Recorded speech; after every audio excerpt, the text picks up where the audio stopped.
GolfNewsRI presents the Golf Dudes Podcast.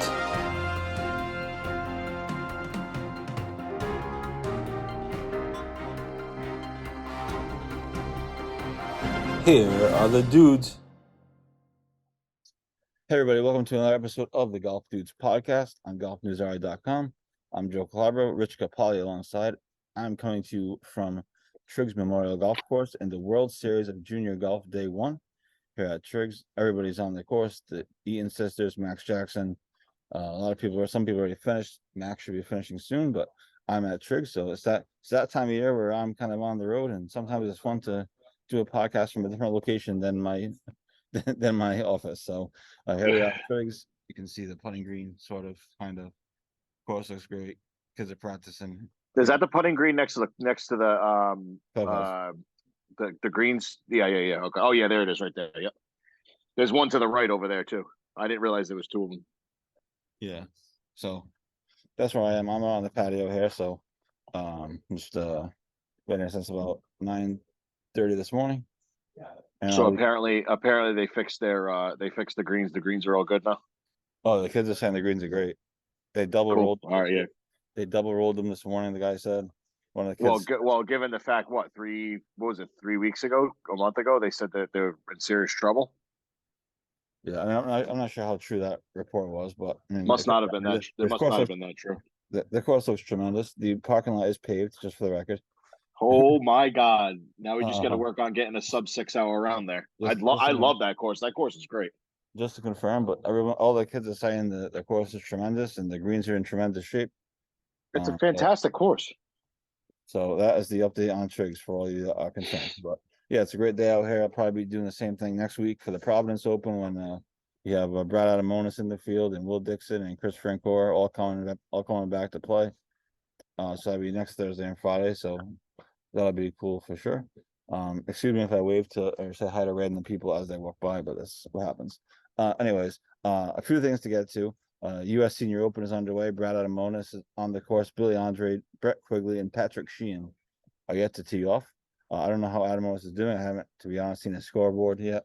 But he teed off early this morning, so I'm gonna look right now. Actually, so there should be some score. He might even be done for all I know. I don't think he's done yet, but he's gonna be close. And then all that in the afternoons, we got Ryan has 4 guys in the Senior Open. Hopefully, we got 4 guys in next year's Senior Open at Newport. That'd be nice. But U.S. Senior Open up first. I can't wait for that. I think I'm going to take that whole last half of the weekend off. Yeah. So next year at Newport, tickets are on sale. Ticket packages are on sale. I will hopefully not be needing a ticket. That's the plan. Hopefully we both won't be needing a ticket. So there's that. Other things going on. We have Davis Chatfield and Patrick Welch on the Corn Ferry Tour. We have Chris Francoeur playing up in Canada. Then he's coming from Canada to Providence. Brad's 4 over. Through 17. Through 17, yeah. Yeah. So leader is 4 under. Yeah. Who's the leader at the moment? Pampler. Rod Pampler. Okay. And Miguel Angel Jimenez is 3 under. Jerry Kelly's 2 under. Darren Clark 2 under. Is he on? Hopefully, is he on? Padre Harrington maybe he'll win. Maybe he'll get a victory. Or hopefully Brett Quigley. It'd be nice to see Quigley win. That'd be something. Harrington's 1 over. VJ's 1 over. Ernie's even. Nota Begay's playing in it. He's 2 over. Your boy. Oh my God, yeah. There we go. So exciting week for the U.S. Senior Open. I think it's on TV now. It's on here at Triggs, so it's got to be on TV somewhere. So that's what we have going on there. Local stuff as far as obviously we have the World Series of Junior Golf. But also I have the Kurt Bray Net Club Championship on Saturday. So I'm getting ready for that. I putted for an hour Wednesday. That'll cure it all. You're good to go. You're good to go. That'll cure it all. And then I went up to the bar and I got stuck with Stan Blue. So it was good. It was a good day. But yeah, Nice. so I got that on Saturday, so looking forward to that. Playing tomorrow afternoon. I got things I gotta do in the morning, unfortunately, but so that is where we are there. And then our amateur series podcast started. We did Adam Tempesta from no, otherwise known as Tempe's Tea. So check that episode out on GolfNewsRI.com. It'll also be attached to this podcast when we get off the air here because I only have so much phone battery. So, what do you have going on with your golf? How was the big Kings Crossing event? Was last week? You didn't do it Yeah, last week? yeah. We Father's Day weekend, U.S. Open weekend. Yeah, we ended up coming in. We ended up coming in third place. I said to my brother-in-law as we were making the turn, probably like 12 or 13. I said, I have a feeling in my gut that 12 under is going to win it, and sure as shit, 11 under won it. So, I played great on the front. I think I shot a 39 or a 40 on the front, and then I kind of wavered a little bit on the back. Not terrible. I think I ended up shooting like an 84. Or an 86, one or the other. But yeah, it was fun. Cash tournaments are always fun rather than the old club credit. So I think we got one more coming up in August or September. And we also have we're doing a 3 club challenge at the end of the month, which is going to be awesome. I think it's July 29th. That's going to be fun. You pick 3 clubs and you just play 18 holes with 3 clubs. That's going to be awesome. But yeah, other than that, playing with the old timers tomorrow, normal group on Sunday, and then with you guys on Tuesday for the 4th of July. So I got a nice couple rounds coming. Absolutely. So I just realized I have this headphone thing in, and it's connected to my computer, and it's not really working. So everybody's hearing everything you're saying. So sorry, everybody. Oh, I was like, you sound great. You sound good. No, I'm great. No, of course. I mean, I'm great now.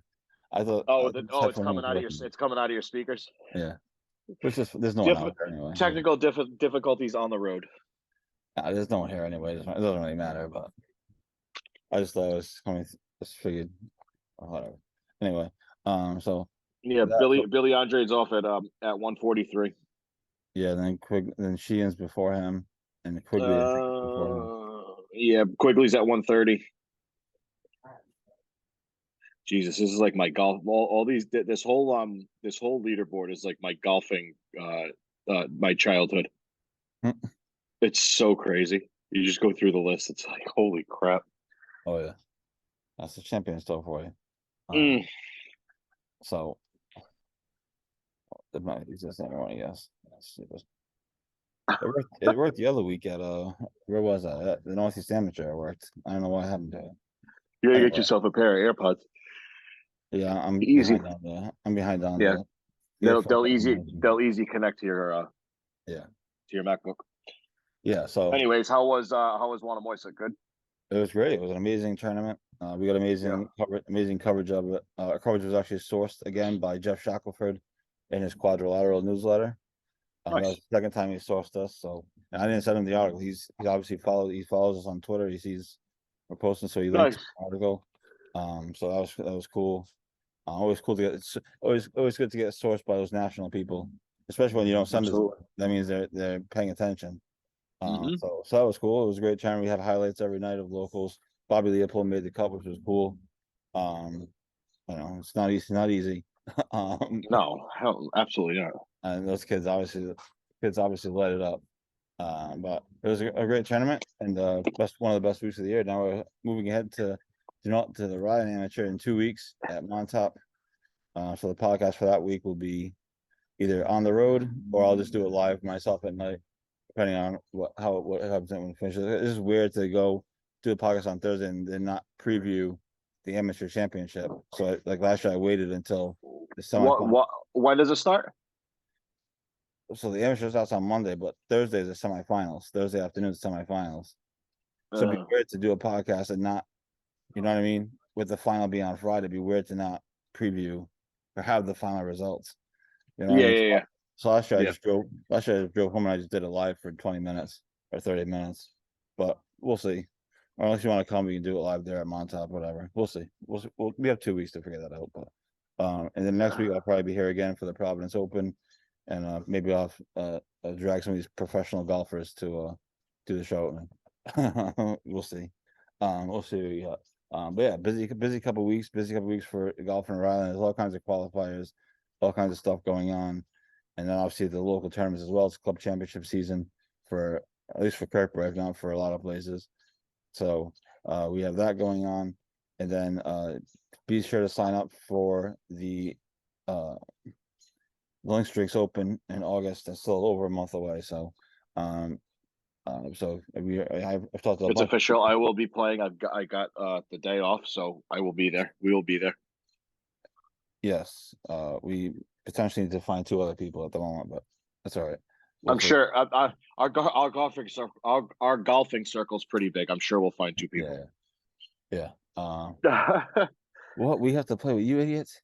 Can we just go? Can we just go? Me and this guy. You guys stay back. So that's coming up on August 14th. Make sure you register. It's a great event for Link Strings. We'll be doing some media stuff as part of it, either beforehand or both, whatever. We're also gonna get a T sign, which is cool. And so yeah, so be sure to check that out. The link is on our website. And then other than that, not a ton else going on. Obviously, I'm here at Triggs at the Junior Am.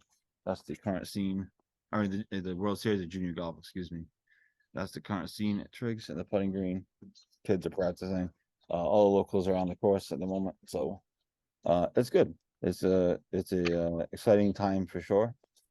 And obviously, you have Corn Ferry Tour and other stuff going on as well. So that's kind of what we got for this week's podcast. Again, check out the RA Amateur Series. We have a number of guests. I have a number of guests lined up also, and also check out Expand Your Brands Into You with Anthony Lozelle of Louis Quiz. A really good interview, and those guys continue to do a good job. They have some fun things coming up with Cigar of the Week as well. So that is what we have here. Rich, I don't know if you have anything else. Has anything been crazy? I heard yes, sir. Oh, there's a live term this week. Live. So we have that. I heard the yes, sir, Al Ramunian guy, whatever. He's at the tournament with Greg Norman. So yeah, it's slowly unfolding. Like you had the slideshow and everything which was awesome.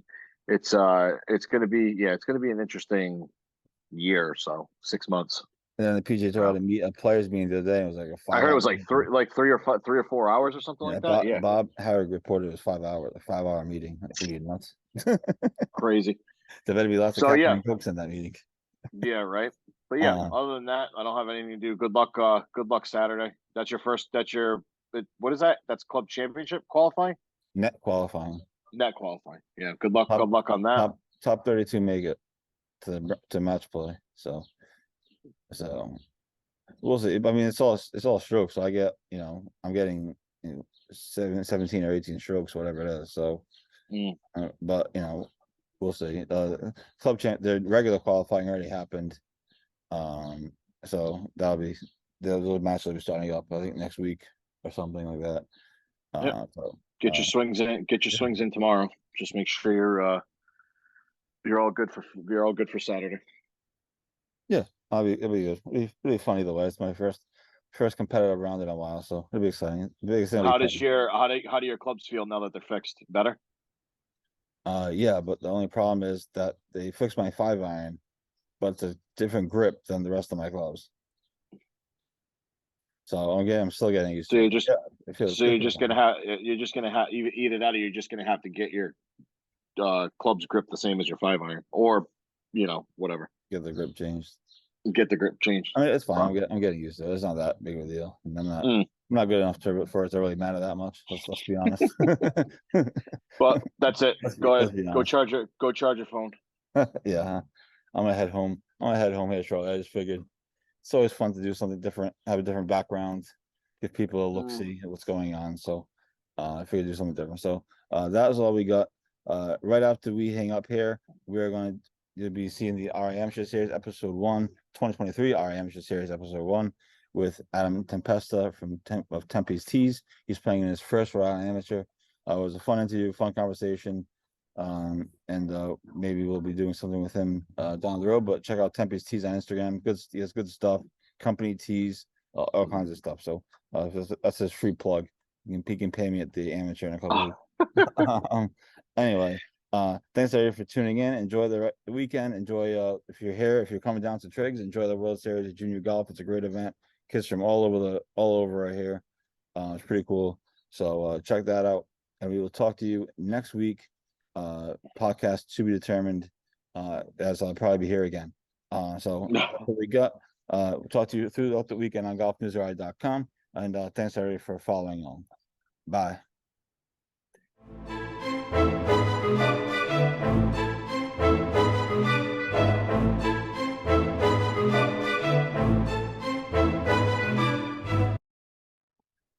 Hey everybody, welcome to episode 1 of the Ride Amateur Series 2023. Ride Amateur is set to be held at Montauk Country Club July 10th to the 14th, one of the best weeks of the year. Follow closely behind the Northeast Amateur Week, which we just passed, but we're excited to welcome our first guest for the RI Amateur Series for 2023, Adam Tempesta.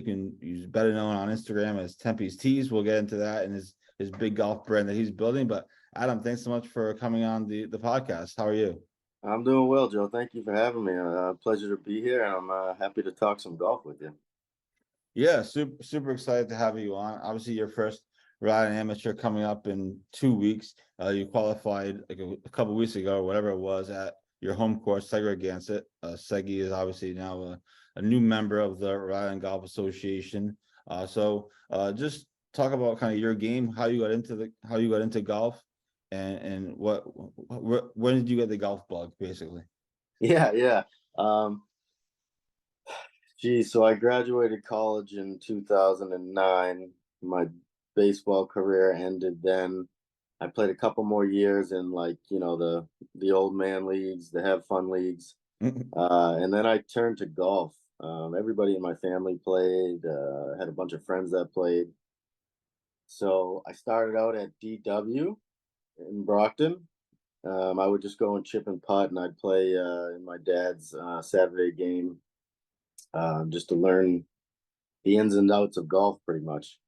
And I think, like most former baseball players, golf is pretty easy transition. And once I started playing, it was like, well, I can actually do this a little bit. I would hit some good ones, like most people, and I'd come back again and hit some bad ones and hit some good ones. But once I joined Segi and I had a driving range and playing with better players, it just kind of, I wouldn't say clicked, but it got better over time. And I just got the hang of it. I play a little different than everybody else, though. I'm not the same. I really don't practice anymore. I want to go out there and have fun. So if I hit a bad shot, I'm not going to be throwing my club or breaking my club, or it's not going to ruin my round if I have a bad day. It's just not going to. I'm going to have fun. And I think the game's hard enough that it's a good way to play. Absolutely, it's definitely hard, that's for sure. And yeah, it should be interesting. Bring some fun to the Ride Amateur, which most people stress about, and they're grinding over. You qualified at Segregansett, obviously your home course. What was that like? Obviously you were just going out there to have fun, so it was just kind of another round for you, but you feel like you had an advantage playing the qualifier there? Yeah, it was definitely an advantage. Once I saw that it was at Segi, that's why I did it. I don't know if I would have done it if it was another course.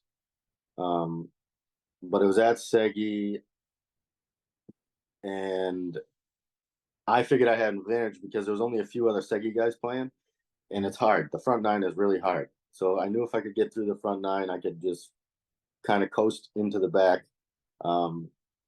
And I think I went out in 4 over and came back in at 1 under.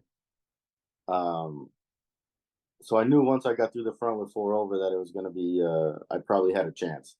I got paired up with somebody that I met from Thorny League. So I had you know, I knew somebody that we were playing with, so that made it a lot more enjoyable too. And I would say the course was probably in the best shape that it's been since I've been there. It was great. The greens were fast. The greens were rolling great. Everything looked really, really nice. They did a great job. I was surprised, and I don't know much about Segregated, to be fair. But I was surprised that there weren't a ton more Segregated guys trying to qualify. I mean, you have the qualifier at your home course.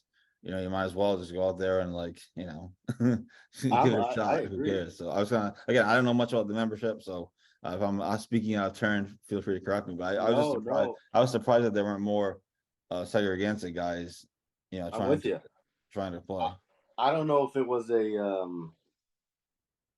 some people might just not have known about it, or if they couldn't get off work on Monday, you know, something like that. Maybe they didn't realize they could play. Yeah, totally. I think I only know because I actually looked at one of the emails. Sometimes not everybody looks at the emails that come across, you know. So, and maybe I just paid more attention because I noticed it was Segi that was having a qualifier. But you know, I was kind of surprised too because we have a lot of good players, and there was 22 spots. Right. I would have probably say 10 to 15 of those could have been Segi guys if in the game that we play in on the weekends. But I don't know. They just didn't do it. I'm not sure why. Yeah. They had better things to do, or like you said, maybe Better for me. Yeah. Better for me. Hey, give you a chance. Seriously. Give you a chance, and got you on the podcast. So there you go. Yeah, right, right. So leading up to the amateur, you know, obviously you talked before we started recording, but you haven't played a practice round yet. You're gonna try to go play some point next week over at Montauk. You know, this is your first one, which I think we touched on, but what are you looking forward to? What are you excited about playing in the Ride Amateur this year? Man, it's a good question because I didn't, but like I said, I play to have fun. So like I didn't really expect to qualify, I guess. I knew it was my best chance because it was Segi, but I didn't really look forward past that qualifier. I've been looking into it now. I'm excited to play the course because it's right on the highway, and I've driven by it a million times. I used to play baseball in Newport, so I would drive right by it. And I'm excited to play that. I'm not excited that I have to walk. I'd much rather take a cart. I like to play for fun, like I said. That could be tough, but we'll survive. Take a caddy. Yeah, yeah, and I'm excited just to see the level of competition. You know, I know Kevin, obviously. I played in a scramble against Hamilton. He actually beat my team, so I know he plays really good. I don't know too many other guys, so I'm just excited to meet some people and you know, play a new golf course. Yeah, and by the way, that's defending champion Kevin to you. Sorry, defending champion Kevin. Him and Hamilton obviously had a great match last year. Stroke play to match play. I mean, I don't know how much match play you play. Obviously, the first 2 rounds of stroke play kind of to qualify for the match play, but you know, what do you think your strategy, or what is your strategy kind of in from going from stroke play to match play? I always find it interesting to talk to people about that because they're different, but a lot of people just say, well, I'm just going to play my game and, you know, see what happens. But are you more of a match play guy where you focusing on kind of what your opponent's doing to an extent, or are you just kind of play your game and, you know, worry about it at the end? Yeah, I'm probably just gonna play my game and worry about it at the end.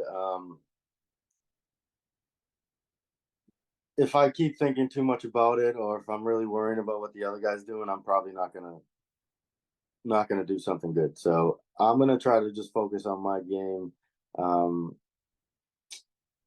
And I gotta make it to the match play, right? It's after the first 218.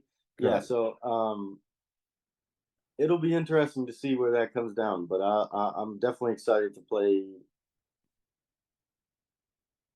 against somebody, I guess you could say, instead of just, you know, when you're playing golf, you're not really, you are against people, but it's just kind of yourself for the most part. That would be fun.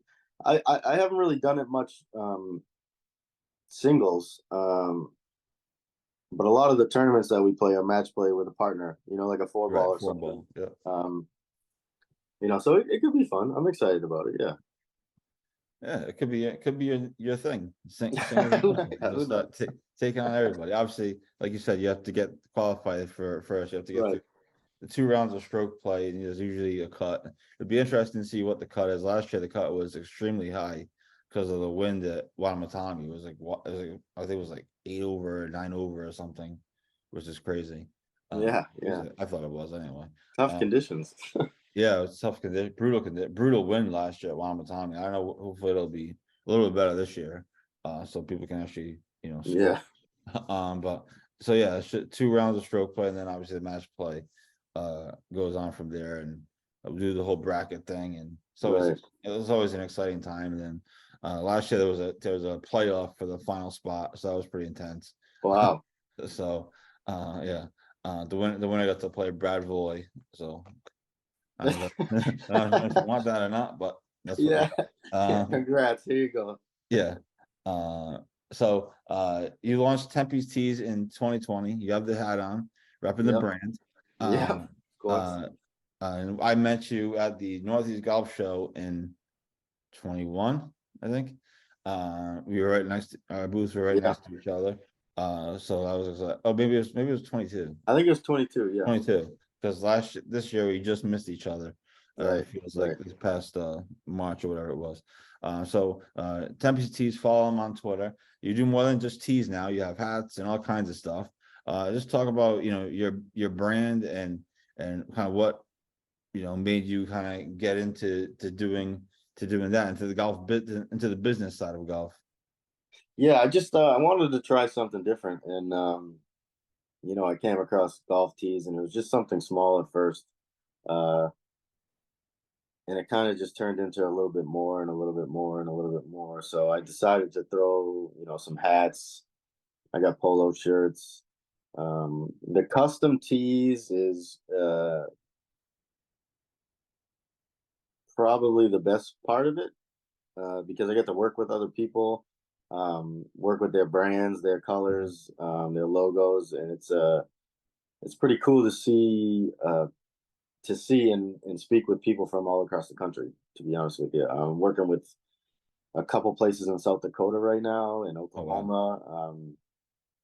So it's been pretty fun interacting with more more golfers and people in the golf business. It's been pretty cool. I've been really jumping into like the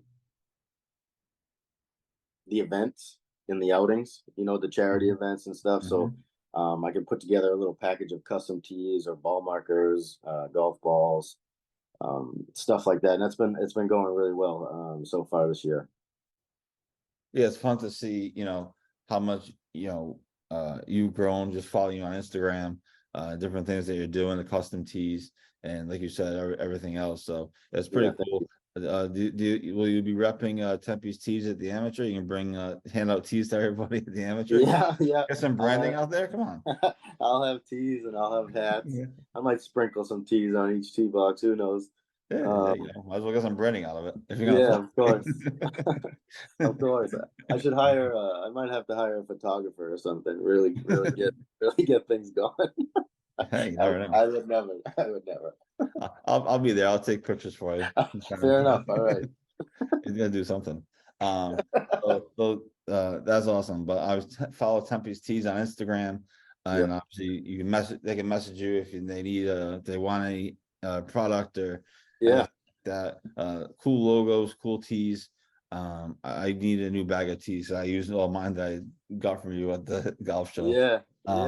I got you. I'll see you soon. When you do the tees, you don't physically like paint them all yourself, right? No, I'm not physically doing that. No, I'm certainly not. That would take me forever. Since I'm a one-man shop. But I work with some good people, and we get a good quality product out there. Yeah, it's awesome. Like I said, I love seeing your stuff on Instagram, and hopefully perhaps we can do something down the road, Golf News or IT or something. I don't know how they would look because our logo is kind of weird, but Yeah, it's all right. We'll make something happen. definitely something cool down the road. But lastly, just your thoughts on what's next for you the rest of your golf season. What do you guys have going on at Saggy? What do you have going on kind of statewide? Other than obviously the Ryan Amateur, but where else can people find you golfing this year? Yeah, man, I just got out of 3 weeks in a row. I played in we had a member at Segi, we had the Taunton Open, and then last week was the Brockton 4-ball. Coming up, besides the amateur, I'll be playing in the Brockton Open, which I won the field division last year, so I am playing up with the big boys this year. And then I got a member guest over at Indian Pond that I usually play in August, and the Taunton 4-ball will be coming up. And then I also have a qualifier for Mass Golf as well, which is at Segi. There you go. You feel good about that one? Yeah. So I figured it's my best chance. I might as well do it while they got them here, Oh, absolutely. You gotta play in the ones on your home course. Right, exactly. That's your, like you said, that's your best chance. We had for the second year in a row, we were fortunate enough to have a U.S. Open qualifier, local qualifier at Kirkbride, in Rhode Island. I didn't play because I'm not even close to being good enough to physically compete. But we had a bunch of guys signing up just because it was at home, and it's just a local qualifier, so it's not like you get through to the U.S. Open on it, but Right. it's still cool. It's still cool to see, just for me, from a golf geek's perspective, it's cool to see the tee boxes are all the USGA tee markers and the flags, USGA flags, just like you see in the U.S. Open. So it's kind of like, as a nerd, it's kind of cool. I took pictures of the tee markers. I was laying in the grass. I get a picture of the tee marker for this as the USGA on it. So that stuff is kind of neat. So I understand. Everything's more uniform. Everything just looks better, it feels more professional.